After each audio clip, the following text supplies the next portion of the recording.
ஒரு பொண்ணு 18 வயசு. அவ என்ன பண்ணா தெரியுமா? ஒரு பொண்ணோட மண்டு ஓட ஒடச்சு பொக்கைல்ல வச்சுக்கிட்டா. அது எதுக்கு? ஞாபகார்த்தமா.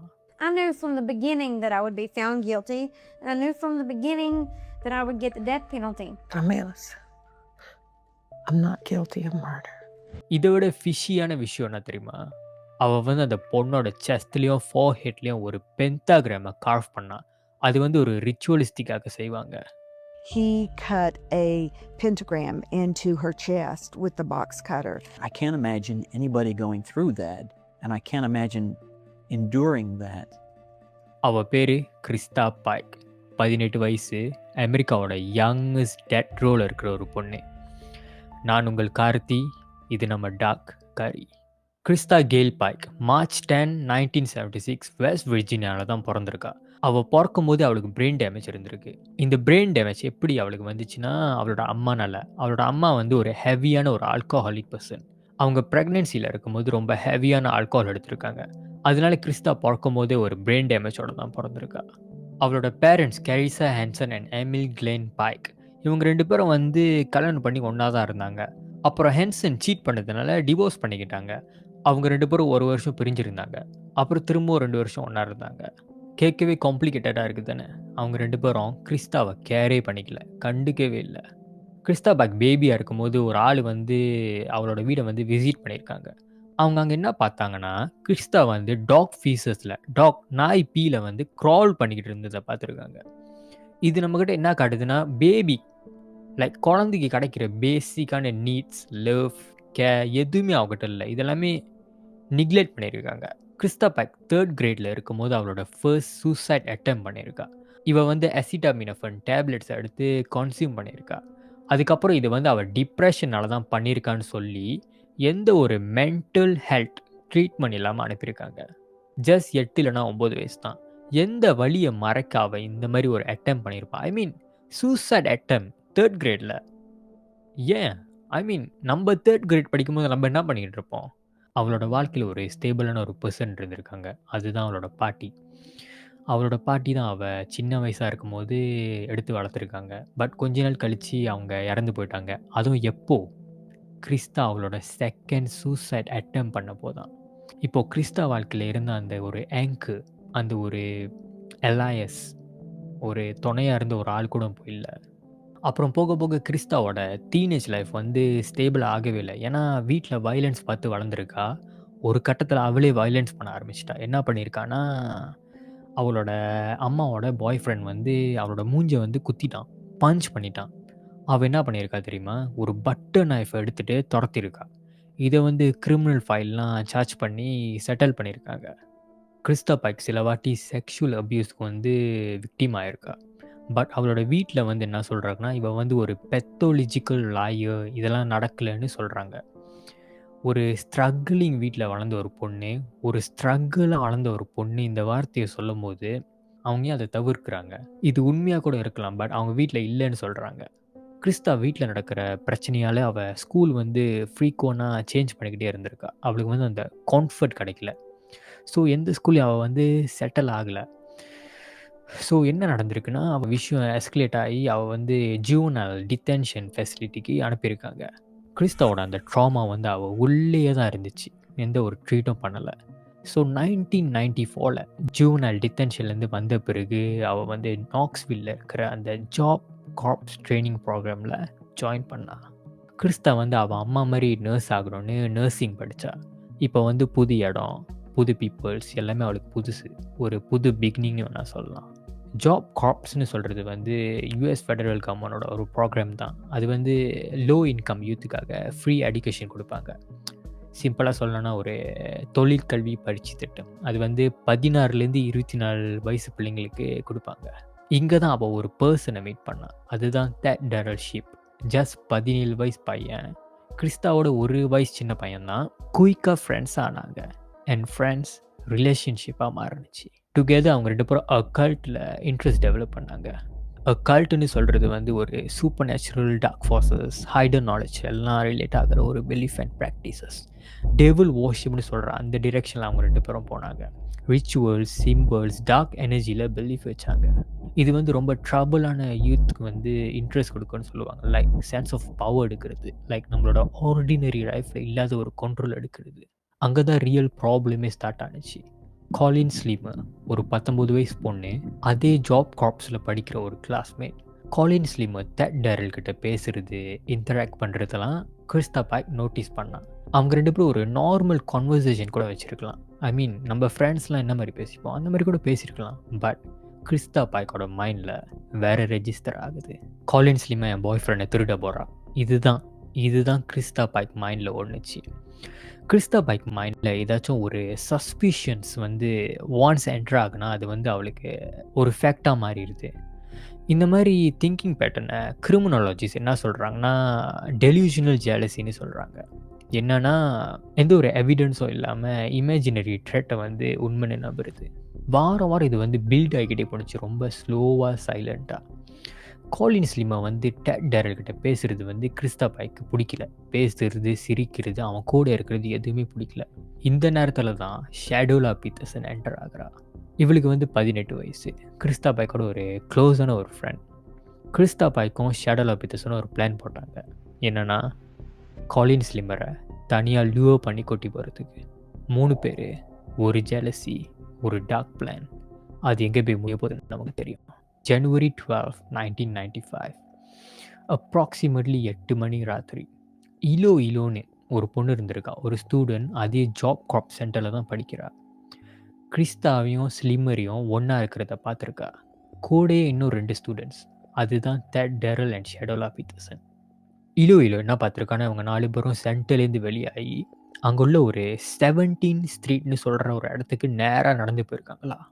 Approximately 10:15 Pike, Shadolla Peterson and Tadaryl Shipp இலோ அவங்க 3 பேரும் திரும்ப சென்டருக்கு வர்றத பார்த்துருக்கா. பட் கூட வந்து காலின் ஸ்லிமர் வரல. இப்போ நாங்கள் என்ன நடந்துச்சுன்னு எக்ஸாக்டாக சொல்கிறோம். பட் என்னால் அந்த வயலன்ஸை வந்து எக்ஸ்பிளைன் பண்ண முடியாது, பிகாஸ் யூடியூப் வந்து அலோவ் பண்ணாது. ஸோ அந்த ராத்திரி என்ன நடந்துச்சுன்னா, கிறிஸ்டா பாய்க் வந்து காலின் ஸ்லிமர் கிட்ட என்ன சொல்லியிருக்கான்னா, நான் பக்கத்தில் உள்ள பிளாக் பஸ்டர் மியூசிக் ஸ்டாக்கு போகிறேன், என் கூட துணையாக வரியான்னு கேட்டிருக்கா. காலின் ஸ்லிமர் சரி நானும் வரேன்னு சொல்லியிருக்கா. ஸோ அவங்க 2 பேரும் நடந்து போய்கிட்டு இருக்கும்போதே கிறிஸ்டா பாய்க் வந்து என்ன சொல்லியிருக்கான்னா, என்கிட்ட வீட் இருக்குது, நான் வந்து அதை டைசன் பார்க்கில் ஒளி வச்சுருக்கேன், வரைய நம்ம போய் என்ஜாய் பண்ணுவோம், சீல் பண்ணுவோன்னு சொல்லியிருக்கா. ஸோ இப்போ வந்து Christa Pike, Colleen Slemmer, Shadolla Peterson and Tadaryl Shipp இவங்க 4 பேரும் யூனிவர்சிட்டி ஆஃப் டெனசி பக்கத்தில் இருக்கிற ஒரு அபண்டன்ஸ் தீம் பிளானுக்கு போயிருக்காங்க. அவங்க அந்த இடத்துக்கு போன உடனே அட்மாஸ்ஃபியராக மொத்தமாக சேஞ்ச் ஆகிடுச்சு. ஃபர்ஸ்ட் அவங்க 2 பேரும் வேர்ட்ஸை எக்ஸ்சேஞ்ச் பண்ணிக்கிட்டாங்க. அதுக்கப்புறம் கிறிஸ்டா பாய்க் அட்டாக் பண்ண ஆரம்பிச்சிட்டா. கிறிஸ்டா பாய்க் என்ன பண்ணான்னா, அவளோட முட்டி, அவளோட நீயை பாய்ச்சி காலின் ஸ்லிமர் தலையிலே அடிச்சிருக்கா. அதுக்கப்புறம் நிறைய ஃபிசிக்கலான அட்டாக்ஸ். கீழே உளுந்து அழுவுறா. காலின் ஸ்லிமர் ஒரு கட்டத்தில் ஓட பார்த்துருக்கா. அந்த நேரத்தில் கிறிஸ்டா பாய்க் என்ன பண்ணான்னா, கட் பண்ணிட்டா அவளோட பேக்கை, ஒரு பெரிய லாங் கட். கிறிஸ்டா பாய்க் அதோட நிற்கல. அவள் என்ன பண்ணான்னா, ஒரு பாக்ஸ் கட்டரை எடுத்து காலின் ஸ்லிமர் ஃபோர்ஹெட்லேயும் செஸ்ட்லேயும் பென்டாகிராமை கிராஃப்ட் பண்ணா. அ called. Let her get up. She would beg for her life. At one point, they said that she told them, just let me go. I'll not say anything. And they said, you know, we can't do that. You know, we've already done stuff to you. 30 minutes to 1 hour. இதுதான் டார்ச்சரோட duration. இது வந்து நம்ம சிம்பிளாக சொல்லிடுவோம். But அந்த நேரத்தில் ஒரு 19 வயசு பிள்ளை சஃபர் பண்ணி இறந்து போயிருக்கா. இது வந்து நம்மளுக்கு லைக் ஃபுட் டெலிவரி நம்ம வெயிட் பண்ணுவோம். அந்த மாதிரி டைம் நம்ம எபிசோட், நம்ம லைக் டிவி ஷோ பார்க்குற எபிசோட் மாதிரி பார்க்குற ஒரு நேரம். கடைசியாக கிறிஸ்டா பாய்க் ஒரு லார்ஜ் சாங்க் ஆஃப் ஆஸ்ஃபால்ட் எடுத்து காலின் ஸ்லிமர் தலையை ஸ்மாஷ் பண்ணிட்டா. அதுதான் காஸ் ஆஃப் தேட். அப்பயும் கிறிஸ்டா பாய்க் நிப்பாட்டில்லை. அவள் வந்து அது ஸ்மாஷ் ஆன அந்த ஸ்கர்லேருந்து ஒரு போன் ஃப்ராக்மெண்ட் மட்டும் எடுத்து வச்சுக்கிட்டா, ஒரு ஞாபகார்த்தமாக, ஒரு ட்ரோஃபி மாதிரி. கிரிமினாலஜிஸ்ட் இந்த பிஹேவியருக்கு என்ன சொல்கிறாங்கன்னா, ட்ராஃபி டேக்கிங்னு சொல்கிறாங்க. என்னென்னா ஒரு சாடிஸ்டிக் கில்லருக்கு ஒரு ஃபிசிக்கல் ரிமைண்டர் வேணும்னு. கிறிஸ்டா பாய்க் இதை வந்து தெரியாமல் செய்யலை, அவள் வந்து ஃபீல் பண்ணிட்டு தான் பண்ணியிருக்கா. அந்த ராத்திரி இதெல்லாம் முடிச்சுட்டு கிறிஸ்டா பாய்க் இலோவில் ரூமுக்கு போயிருக்கா. போயிட்டு நான் காலின் ஸ்லிமரை கில் பண்ணிட்டேன், இங்கே பாரு இதுதான் அந்த போன் ஃப்ராக்மெண்ட் எடுத்து காட்டியிருக்கா. ஒரு கில்ட்டு கூட இல்லாமல். அடுத்த நாள் காலையில ஒரு கிரவுண்ட் ஸ்கீப்பு அந்த இடத்துக்கு போனாரு. அண்ட் இவென்ச்சுவலி அவர் வந்து அந்த பாடிய பார்த்துட்டு போலீஸ்கிட்ட ரிப்போர்ட் பண்ணிட்டாரு. இனிஷியலா அவர் என்ன தெரியுமா சொன்னாரு? அவரு வந்து ஃபர்ஸ்ட் அது வந்து ஒரு அனிமல் பாடின்னு தான் நெனச்சாராம். அண்ட் தென் அவரு ரியலைஸ் பண்ணாரு அது வந்து ஒரு ஹியூமனோட பாடின்னு. அந்த லெவலுக்கு டிஸ்ஃபிகர் ஆயிருக்கு அந்த பாடி. அதுதான் கிறிஸ்டபேக்கோட வயலன்ஸோட ஸ்கேல். எவ்வளோ தூரம் அவ போவா? கோலின் ஸ்லிம் ஜஸ்ட் படிக்க தான் வந்தா. அவளோட லைஃப்ப பில்ட் பண்ண வந்தா. ராங் டைம், ராங் பெர்சன் எல்லாமே ராங். அவளுக்கு எல்லாமே தப்பா நடந்துருச்சு. ஜனவரி 14 மர்டர் நடந்து 2 நாள் கூட ஆகல. போலீஸ் வந்து கிறிஸ்டா பைக்கும் இந்த மர்டருக்கும் ஒரு கனெக்ஷன் இருக்குன்னு டிஸ்கவர் பண்ணாங்க. ஸோ, இப்போ கிறிஸ்டா பைக்க இன்டர்வியூக்கு கூப்பிட்டுருக்காங்க. ஐ மீன் இன்ட்ரோகேஷனுக்கு. ஸோ, கிறிஸ்டா பைக் வந்து மிராண்டா ரைட்ஸை அக்செப்ட் பண்ணிட்டா. மிராண்டா ரைட்ஸ்னா என்ன தெரியுமா? நம்ம படத்தெல்லாம் பார்த்துருப்போம். ஒரு போலீஸ் வந்து ஒரு ஆளை அரெஸ்ட் பண்ணும்போது அவர் சொல்லுவாரு, "you have the rights to remain silent." நம்மளுக்கு வந்து அந்த ரைட்ஸ் இருக்குது சைலண்ட்டாக இருக்க. Anything you say or talk can be used against you in court. நம்ம ஏதாச்சும் சொல்கிறோமா போலீஸ்கிட்ட, ஏதாச்சும் நம்ம என்ன நடந்துச்சு சொல்கிறோமோ அது எல்லாத்தையும் நம்மளுக்கு அகேன்ஸ்டாக யூஸ் பண்ணலாம். ஸோ கிறிஸ்டா பைக் இன்டர்வியூக்கு கூட்டிகிட்டு போனோன்னே கிறிஸ்டா பைக் கிட்ட கேட்குற கேள்வி எல்லாத்துக்கும் கிறிஸ்டா பைக் பதில் சொல்லியிருக்கா. ஸோ இந்த சுச்சுவேஷனில் கிறிஸ்டா பைக் வந்து சைலண்ட்டாக இருக்கலாம் எதையும் சொல்லாமல். அவள் வந்து ஒரு லாயரை வச்சு பேசலாம். பட் கிறிஸ்டா பைக் என்ன பண்ணிட்டான்னா உளறிட்டா, எல்லாத்தையும் சொல்லிட்டா பயத்தில். ஸோ போலீஸ் வந்து இது எல்லாத்தையும் கிறிஸ்டா பைக் அகேன்ஸ்டாக யூஸ் பண்ண முடியும். அதே ஒரு போலீஸ் வந்து நம்மளை அரெஸ்ட் பண்ணும்போது அந்த மிராண்டா ரைட்ஸை சொல்லலைன்னா அண்ட் நம்ம வந்து உளறிட்டோம்னா அவங்க போலீஸால் கோர்ட் கிட்ட சப்மிட் பண்ண முடியாது. ஏன்னா அவங்க வந்து அந்த மிராண்டா ரைட்ஸை சொல்லலை. இதுதான் மிராண்டா ரைட்ஸ். இது வந்து நம்ம கேள்விப்பட்டிருக்க மாட்டோம். நானே ஒரு வாரத்துக்கு முன்னாடி தான் மிராண்டா ரைட்ஸ்னு ஒன்று இருக்கிறதே கண்டுபிடிச்சேன். So Crysta bike full confession கொடுத்துட்டா. அது வந்து டெனசி சுப்ரீம் கோர்ட்டில் ரெக்கார்ட் ஆச்சு. தெட் டெரல்ஷிப், ஷெடோலா பீட்டர்சன் 3 பேரும் அதே டேல அரெஸ்ட் ஆனாங்க. போலீஸ் முதல்ல எப்படி கண்டுபிடிச்சாங்க இந்த 3 பேருக்கும் இன்வால்வ்மெண்ட் இருக்குன்னு? Log book. அந்த லாக் புக்கில் யார் வெளியே போனா, யார் உள்ளே வந்தான்னு அந்த பேர் எல்லாமே இருக்கும். போலீஸ் என்ன பண்ணாங்கன்னா, அந்த ராத்திரி யார் வெளியே போனான்னு செக் பண்ணி பார்த்துருக்காங்க.